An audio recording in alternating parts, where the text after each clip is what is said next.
अस्सलाम वालेकुम दोस्तों।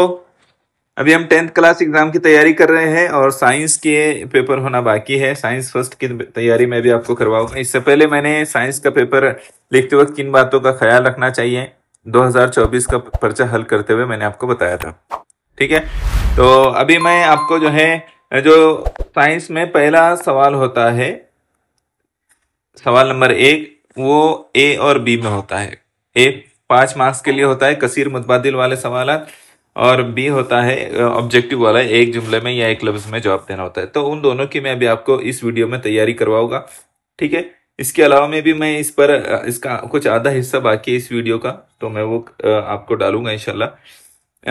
इसके लिए क्या करना है आपको, इसके बाद के भी वीडियोस मिलते रहे तो आपने चैनल को सब्सक्राइब करना है और बेल आइकन भी दबाना है ताकि आपको वीडियोस बराबर से मिलते रहे। ठीक, सबसे पहले इस बात को समझ लीजिए कि जो साइंस फर्स्ट है वो उसमें फिजिक्स भी है और केमिस्ट्री भी है। तो फिजिक्स के जो चैप्टर्स है उसमें ये तकरीबन 5 चैप्टर्स जो है फिजिक्स के हैं। शकली कशिश, बरकी रो के असरात, फिर हरारत, इनहराफ नूर, अदसे और उनके इस्तेमालात, और खलाई मुहिमात को भी काउंट किया जा सकता है, हम इसको इसमें काउंट कर लेते हैं। ठीक, फिजिक्स में। और बाकी रहे 4 चैप्टर, तो ये जो है केमिस्ट्री के है। ठीक है, ये जो है चारों भी केमिस्ट्री के है। तो हमने क्या करना है इसमें, एक हमको तरीके को हमने एक तरीका अपनाना है। वो तरीका क्या है, जब आप पहले सवाल को अगर कुछ देर के लिए हम छोड़ दें, ठीक है, वो ऑब्जेक्टिव टाइप होता है और उसमें ऑप्शनल नहीं होता, इसलिए उसका हम पूरी तैयारी करना जरूरी है।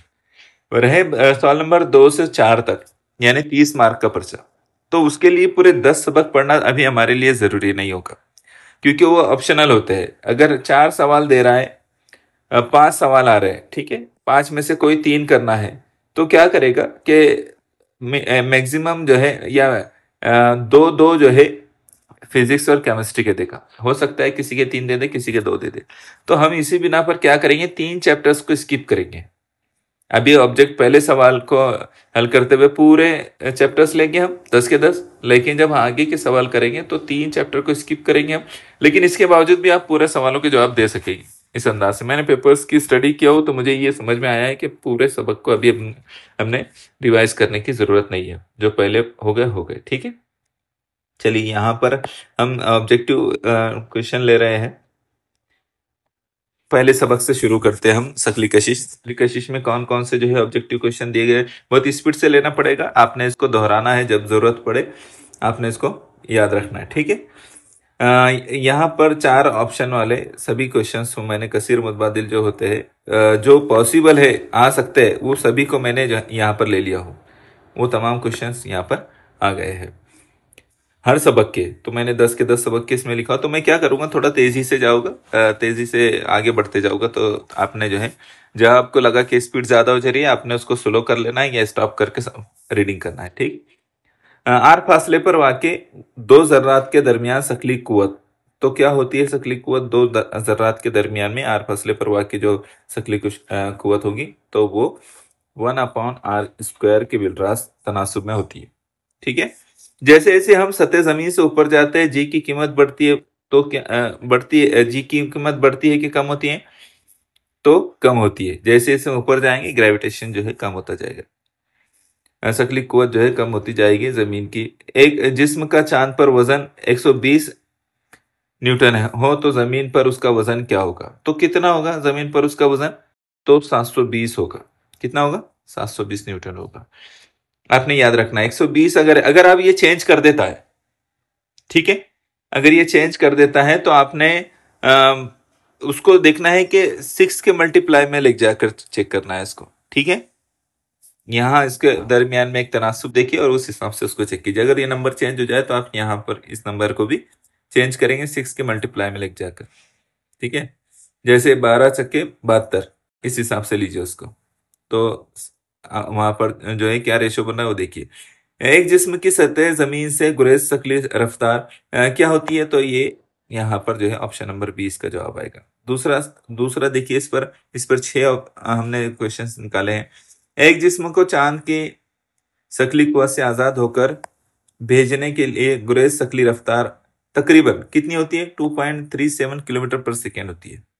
ठीक है, जो रफ्तार लगेगी एक जिस्म को चांद की शक्ली कुव्वत से आजाद होकर खला में भेजने के लिए, तो वो जो गुरेज शक्ली रफ्तार होगी वो 2.37 किलोमीटर पर सेकेंड होगी। खलाई तैयारे को जमीन की शक्ली कुव्वत से आजाद होकर खला में भेजने के लिए गुरेज शक्ली रफ्तार कितनी लगती है? तो 11.2 किलोमीटर पर सेकेंड लगती है। ठीक है, अब हम दूसरे सबक को देखेंगे। दूसरे सबक में कौन कौन से जो है ऑब्जेक्टिव कसीर मुतबादिल सवाल आए हैं। 4 ऑप्शनल सवाल आ सकते हैं उनमें से। मुझे यकीन है कि मैं जो सवाल की तैयारी आपको करा रहा हूँ इन्हीं में से आपको जो है 5 सवाल आएंगे, क्योंकि ये बहुत सिलेक्टेड क्वेश्चंस है। ठीक है, न्यूलैंड्स के ज़माने में कितने अनासिर दरियाफ्त हुए थे? तो 56 अनासिर दरियाफ्त हुए थे। आपने ये बात याद रखना है, न्यूलैंड्स 56, इस नाम से याद रखिए आप इसको। लिथियम और यहाँ पर सोडियम और पोटाशियम दुबे राइनर की तसलीस है ना, ये उसके 3 ट्रायंगल वाले इसमें आते हैं। फिर जेल में दी हुई तसलीस में से कौन सी तसलीस दुबे राइनर की तसलीस के मुताबिक नहीं है? तो कौन सी नहीं है? तो ये ऑप्शन नंबर 4 उसमें नहीं आएगा। ठीक है, मेंडलीफ के दौरी कुलिये के मुताबिक अनासिर के खास उनके जौहरी कमियत दौरी तफाउल में होते हैं। क्या होते हैं? जौहरी कमियत दौरी तफाउल में होते हैं। एका बोरोन का नाम बाद में, हाँ ये भी याद रखो, ये बहुत इंपॉर्टेंट है। एका बोरोन का बाद में नाम क्या हो गया था? स्कैंडियम हो गया था। ठीक है, जदीद दौरी जुदूल में अधात को किस ब्लॉक में रखा गया है? तो ये याद रखना है अपने कि किस ब्लॉक में कौन सी चीजें शामिल है। जैसे इस ब्लॉक में धाते, पी ब्लॉक में जो है धाते, इस अंदाज में डी में उबूरी। तो आगे भी आप जो है इसको चारों ब्लॉक की चीजें याद रखें। तो अधाते किस में? तो पी ब्लॉक में, और धाते इस ब्लॉक में। ठीक है, जदीद दौरी जुदूल में हेलोजन को ग्रुप 17 में रखा गया है। याद रखना है कि जदीद दौरी जुदूल जो बना है उसमें हेलोजन ग्रुप 17 में है। 18 ग्रुप है टोटल, उसमें से 17वें ग्रुप में हेलोजन रखा गया है। उनसर का ताल्लुक, उनसर नियॉन का ताल्लुक जो है ग्रुप 18 से। ये नियॉन है। ठीक है, नियॉन का ताल्लुक किससे? ग्रुप 18 से।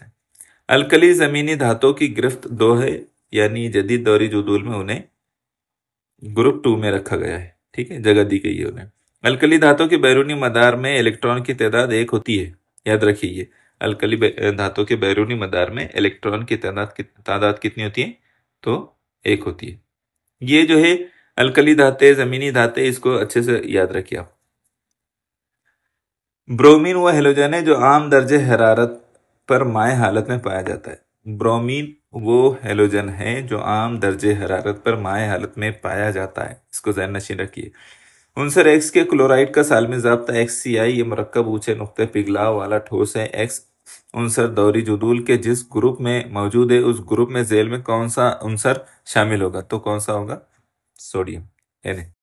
ठीक है, यहाँ पर सबक नंबर 3 शुरू हो रहा है। मैंने तमाम 10 के 10 सबक की ये लिया हो, तो इसको मैं स्पीड से बता देता हूँ, आपने रोक रोक कर या स्लो करके समझना। कीमियाई तामुलात और मसावत है। कीमियाई मसावत में आमिल शय को बाएं जानिब लिखते हैं। कीमियाई मसावत में आमिल शय को बाएं जानिब लिखते हैं। हवा में कोयले का एहतराक तरकीबी किस्म का तामुल है। किस किस्म का तामुल है? तरकीबी किस्म का। कॉपर सल्फेट के महलूल में लोहे की कील पर डुबो कर रखने पर कॉपर की भूरे रंग की तय कील पर नजर आएगी। ठीक है, दोहरे हटाव के तामुल में आयनों का बाहमी तबादला होता है। दोहरे हटाव के तामुल में आयनों का बाहमी तबादला होता है। इसको इसको याद रखिए कि ये जो इक्वेशन है ये तहलीली तामुल है। ठीक है, फिर कीमियाई तामुल में इस इक्वेशन को याद रखिए कि ये हरारत गिर है।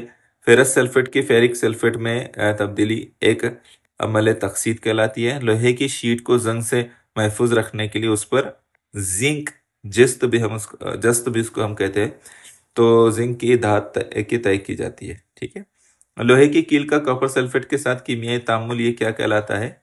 ये कहलाता है हटाव का अमल। लोहे की कील का कॉपर सल्फेट के साथ कीमियाई तामुल हटाव का अमल है। ये 2019 में भी आया था। ठीक है, इसके बाद चौथे सबक का देखिए, बरकीरो के असरात। तो बरकीरो के असरात में क्या है? बरकीरो ले जाने वाले सीधे मौसिल के इर्द गिर्द मकनातीसी मैदान की समत का तयन दाएं हाथ के अंगूठे का कानून की मदद से किया जाता है। किस कानून की मदद से किया जाता है? दाएं हाथ के अंगूठे के मुताबिक। बरकीरो ले जाने वाले सीधे मौसिल के इर्द गिर्द मकनातीसी मैदान की समत का तयन है। ये अलग अलग कानून है, इसके बारे में आपको जो है अगले वीडियो में समझाऊंगा। ये तीनों कानून, दाएं हाथ के अंगूठे का कानून, फ्लेमिंग के दाएं हाथ का कानून, फ्लेमिंग के बाएं हाथ का कानून, तीनों कानून मैं आपको समझाऊंगा। ठीक है। सोलेनाइड से बरकी रव गुजारने पर पैदा होने वाले मकनातीसी मैदान के कुव्वत के खतूत मकनातीसी सलाख के मसावी होते हैं। याद रखना है आपने ये शक्ल से शक्ल को समझिए और उस पर इसका ऑप्शन नंबर 4 है, इसको पढ़िए। जिस आले के जरिए बरकी रव पैदा की जा सकती है उसे जनरेटर कहते हैं। जिस आले के जरिए बरकी रव पैदा होती है, यानी बिजली पैदा की जाती है, तो वो क्या है? इन चारों में से जनरेटर है। भारत में मुतबादिल बरकी रव एसी के ताद्दुद की कीमत कितनी है? 50 हर्ट्ज, 50 हर्ट्ज है। अब हरारत वाले सबक को देखेंगे हम।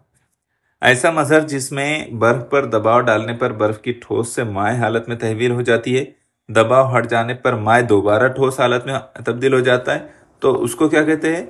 बाज इंजमात। क्या कहते हैं? बाज इंजमात कहलाता है। ये जो आपको 4 ऑप्शन में मैं बता रहा हूं ना, ये आपको पेपर के किसी भी सवाल में भी मदद दे सकते हैं।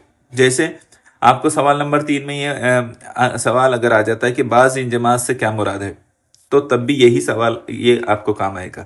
आपने तब भी ये लिखना है कि ऐसा मजहर जिसमें बर्फ पर दबाव डालने पर बर्फ की ठोस से माय हालत में तब्दील हो जाती है, और फिर दबाव हट जाए तो वो माय से दोबारा ठोस हालत में तब्दील हो जाता है। ठीक है। दबाव डाले तो ठोस से माय में बदल जा रहा है, और दबाव हटा ले रहे तो माय से दोबारा ठोस हालत में तब्दील हो जा रहा है, तो वो क्या कहलाती है? हालत बाजी जमान हालत कहलाती है। पानी का दर्जे हरारत 4 डिग्री सेंटीग्रेड की बनिस्बत कम होने पर उसकी हालत में इजाफा होता है। ये याद रखिए। ये जो पानी का खिलाफ मामूल रवैया है, उसमें मैं आपको और तफसील से समझाऊंगा। ठीक है। पानी के खिलाफ मामूल रवैया के मुताले के लिए होप का आला इस्तेमाल करते हैं। किसका आला इस्तेमाल करते हैं? होप का। हवा में आबी बुखारात की मिकदार को मतलब रुतूबत की मदद से नापते हैं। ठीक है। ऐसा निज़ाम में हरारत की खुसूसी इस्तेदाद की इकाई क्या है? तो ये जूल पर केजी आती है ना, डिग्री सेल्सियस। यहां पर देखिए इनराफ नूर। नूर की शुआ एक शफाफ वास्ते से दूसरे शफाफ वास्ते में से तिरछी गुजरती है, तो उसकी इशात की समत में तब्दीली इनराफ नूर। अगर एक शफाफ वास्ते से दूसरे शफाफ वास्ते में से तिरछी गुजर रही है, तो क्या होगी? वो इनराफ नूर होगी। ठीक है। अगर रोशनी की एक शुआ कसीफ वास्ते से लतीफ वास्ते में दाखिल होकर खत मुस्तकीम में गुजर जाती है, सीधी हो जाती है, तब जाविया वकू ये क्या होगा? 0 दर्जे होगा। 0 दर्जे। जो जाविया वाक़ होगा सीधी गुजरेगी, तो जाहिर सी बात है 0 दर्जे होना है। रोशनी की शुआ शीशे के मुस्ततिल से आकर टकराती है और मुस्ततिल की सतह एसआई के साथ 50 दर्जे का जाविया बनाती है, तो जाविया वकू कितना होगा? 40 दर्जे होगा। ठीक है। किसी भी मादी वास्ते में नूर का अपने जुज़वी रंगों में अलहदा होना नूर का बिखरना कहलाता है। यानी किसी भी चीज के से जो है नूर अगर गुजरेगा और वो अपने अलग अलग रंगों में हो जाएगा, उसके रंग बिखर जाएंगे, तो वो नूर का बिखरना कहलाएगा। ओके। मंशूर से हासिल करदा तैफ स्पेक्ट्रम में रोशनी के लाल रंग का इन्हेराब सबसे कम होता है। ये मैंने आपको पेपर हल करते हुए पिछले वीडियो में बताया भी। ठीक है। लाल रंग का इन्हेराब सबसे कम होगा, और सबसे ज्यादा किस रंग का इन्हेराब होगा? तो बनफशी रंग का होगा। ये आय की एक मखसूस कीमत के लिए आर की कीमत 90 दर्जे हो जाती है। आय की इस मखसूस कीमत के जाविये को क्या कहते हैं? जाविये फासिल। ठीक है। सूरज उफक से जब थोड़ा नीचे होता है तब हमें दिखाई देता है। ऐसा किस वजह से होता है? तो ये इनेराफ नूर की वजह से होता है। रोशनी की कोई शुआ जब एक वास्ते से दूसरे वास्ते में तिरछी गुजरती है, तो शुआ में इनेराफ वाक़ होता है। इस मजहर की वजह क्या होती है? तो रोशनी की चाल में तब्दीली। ठीक है। इसकी वजह क्या होती है? रोशनी की चाल में तब्दीली। अदसे और उनके इस्तेमालात। इस सबक के पर देखो, ये 7वां सबक है। सादा खुर्दबीन में मुहद्दिब अदसे का इस्तेमाल किया जाता है। ठीक है। सादा खुर्दबीन में कौन सा अदसा इस्तेमाल होता है? मुहद्दिब। मकर अदसे से हासिल होने वाला अक्स हमेशा मजाजी और सीधा होता है। मकर अदसे से हासिल होने वाला अक्स मजाजी और सीधा। ठीक है। तो आपने कैसे याद रखना है? मकर अदसा, मजाजी और सीधा। मुहद्दिब अस्से के सामने रखे गए जिस्म का अक्स उसी जिसामत का बनता है जिस्म को अस्से से 2f1 पर रखा जाए। यह आपको मैं आगे शक्ल जब बनाऊंगा इसकी तो समझाऊंगा। ठीक है, 20 समतुल्य मास्का वाले मुहद्दी बच्चे की ताकत कितनी होती है? तो ऑप्शन नंबर 1 हमारा जवाब होगा। 25 समतुल्य मास्का वाले मुहद्दी बच्चे की ताकत कितनी होती है? तो वो होती है 4.0 टी। ठीक है, नेक्स्ट देखिए, पुतली आंख में दाखिल होने वाली रोशनी की मिकदार पर काबू रखती है। आंख में दाखिल होने वाली रोशनी पर काबू कौन करता है? तो वो आंख की पुतली करती है। एक सेहतमंद आंख के लिए वाजे बिनाई का कम से कम फासला कितना होता है? 25 सेंटीमीटर होता है। रोशनी की शुआ अगर अदसे के नूरी मरकज से गुजर रही हो तो उसमें कोई झुकाव नहीं होगा। रोशनी की शुआ अदसे के अगर नूरी मरकज से गुजर रही हो तो उसमें कोई झुकाव नहीं होगा। नूरी मरकज क्या होता है, नुक्ते मास का क्या होता है, मरकज हिनेना वगैरह मैं आपको आगे के इसमें वीडियोस में समझाऊंगा। ये अभी ये याद रखना है आपने। मर्क्यूरी जो है वो धात है जो आम दर्जे हरारत पर दबाव पर माए हालत में पाई जाती है। दर्जे झेल में K2O की खुसूसियत असासी होती है। चारों में से किसकी खुसूसियत असासी है? तो सिर्फ K2O है जिसकी खुसूसियत जो है असासी है। ठीक है, ग्रेफाइट बर्क का उम्दा मौसिल होता है। ग्रेफाइट जो होता है वो बर्क का उम्दा मौसिल होता है। वेलफ्ले टेबल तरीके में गांग के हल्के ज़र्रात की अलाहिदगी के लिए क्या तरीका अख्तियार किया जाता है? तो शकली कोत के जरिए अलाहिदगी का तरीका इस्तेमाल किया जाता है। कार्बोनेट वाली कशदात को कम हवा की मौजूदगी में सख्त गर्म किया जाता है जिससे उसका ऑक्साइड बनता है। इस अमल को कलसा यानी कैल्सिनेशन कहते हैं इसको। ठीक है, लोहे के पतरे को जंग से महफूज रखने के लिए उस पर, यह हमने पहले भी पढ़े है ना। सोने की मुलम्माकारी के लिए सोने की मुलम्माकारी किए हुए जेवरात बर्क की मुलम्माकारी की मिसाल है। कलई करना के तरीके में धात पर टिन की तय चढ़ाई जाती है। बॉक्साइट की बर्की तजिए के जरिए तहवील के लिए ग्रेफाइट का बतौर मजबूत बरकीरा इस्तेमाल किया जाता है। कांसा जो है तांबा और कलई टिन की मखलूत धात है। ठीक है, तो और ये आपने क्या करना है, ये वाले सबक के कुछ सवालात आप, मैं इस आगे बढ़ रहा हूँ, आपने आहिस्ता आहिस्ता लेना है, आगे बढ़ना है। आखिरी में बता देता हूँ। सबक नंबर 10 खलाई मुहिमात में से, ये खलाई मुहिमात पर है। निज़ाम शमसी का ज़मीन से करीब तरीन फल्की जिस्म कौन सा है? तो चांद है। PSLV एक सैयारा बरदार गाड़ी है। सैयारा बरदार गाड़ी न्यूटन के तीसरे कानून हरकत के मुताबिक अपना फेल अंजाम देती है। सैयारा बरदार जो गाड़ी होती है न्यूटन के तीसरे कानून हरकत के मुताबिक काम करती है।